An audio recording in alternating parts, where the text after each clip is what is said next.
को मैम तो सर जरा तुम वेख रहे यूट्यूब चैनल पंजाबी मुंडा ते अज का व्लॉग का करने स्टार्ट बिस्मिल्लाह पढ़ के ते उम्मीद करता सब ठीक होंगे अल्लाह के करम ते फजल नाल ते अज का व्लॉग असीं करने स्टार्ट ते अज जरा मौसम है अज मौसम जरा बदल होए ने ते थोड़ा थोड़ा मौसम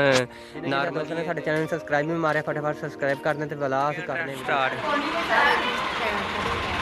पाकिस्तानी जुगाड़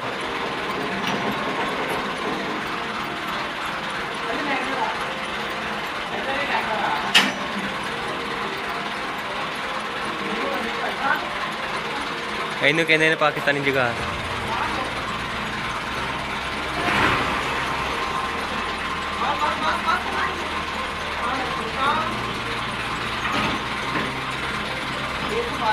चले हम डीजल क्यों वाली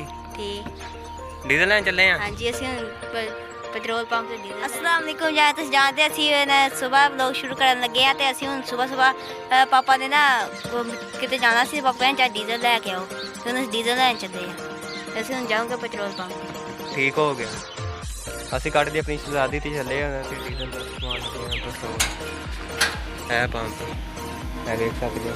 है लिख देता असं हम पान लगे हैं पेट्रोल काम चेक करो इधर रेहड़ी लैके फिर इधर लाते काम चेक करो चंगे रेहड़ी रेहड़ी तैयार हो शवा शवा लद्दर लद्दर लद्दर मान बड़ी छेती चुकी जाते एक हाथ चुक चुक पर मान इन्हें कितना जोर आ गया जोर चेक करो ओ पा दें डीजल पा दें दस पान डीजल दसर को चौकी नहीं होती बेचारे खांदा पींदा ही नहीं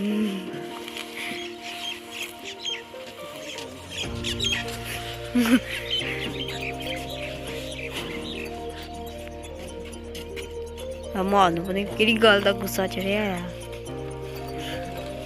कहता जत्थी ला देनी दसर बेचारे चौकी नहीं मां देखो चुक चुक ठीक है चेक करो मां देखो कितना जोर आ गया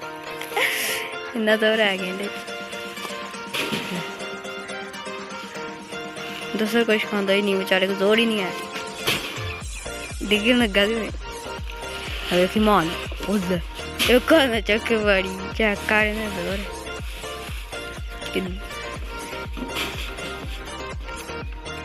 दस का मैं दादा रोजा तार नहीं देखो जोर तार चाहे मसा चुकन दे ला हूँ सिला दे बोरियां कट्टो सिला दे हम बशर आ गया जो सारे सुठे गए ना वैसे लद्दे के उधर भरना है।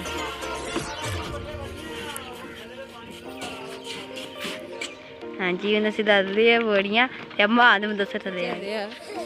चलिए खच खच खच जोर नहीं आया जोर नहीं मुझे जोर लगा दस कर जाइए हम बशर ते बह गए ओ चांदे दोस्तों अज जो मौसम है ना मौसम बड़ा प्यारा तो मैं थानू अज विखाना कनक कनक हूँ मौसम आ गया कनक ना रंग फरन दियाँ ने आस्ता आस्ता पकन दियाँ ने शायद कनक पक जान तो अलहमदुलिल्लाह कनक माशाल्लाह ठीक ने कोई बीमारी नहीं कोई तेला नहीं क्योंकि असीं स्प्रे कर दी सी थानू तुसीं मेरे पहले व्लॉग च वेख्या हैगा कि असीं स्प्रे कीती सी इन्हां नूं ते असीं पहले व्लॉग च असीं स्प्रे कीती सी ते असीं स्प्रे कीती सी ते हुण कनक माशाल्लाह ठीक है कोई तेला नहीं माशाल्लाह छिट्टा वेखो किड्डा लंबा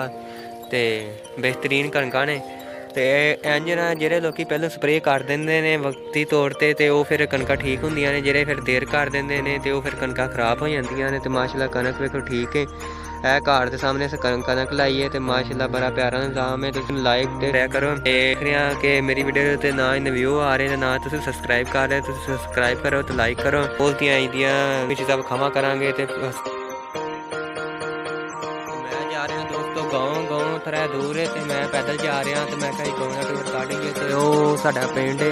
पिंड साडे टावर लगे ने दो एक जोंग ते एक जैल दा लगा पता ही कि फैसलाबाद पतंगबाज जां भाग हो गया तो ये जी पतंगबाजी है किसी हद तक रोकनी चाहिए क्योंकि ये बड़े नुकसान होंगे ते शादी वाले घर गया सोवे तो हूँ उठ के पट्ठे पाए आ जानवरों ते लग पे हूँ खान तो हूँ असीं मैं चला पट्ठे वड्डन ते पट्ठे वड्ड वुड्ड के ते फिर अफसारी का टाइम होया ना अज का जो व्लॉग है थानू किवें लगा उम्मीद करदा थानू चंगा लगा होगा तो अगर नवा व्लॉग वेखण वास्ते साडे चैनल सब्सक्राइब कर दो पंजाबी मुंडा ते दुआं च याद रखियो ओके अल्लाह हाफिज़।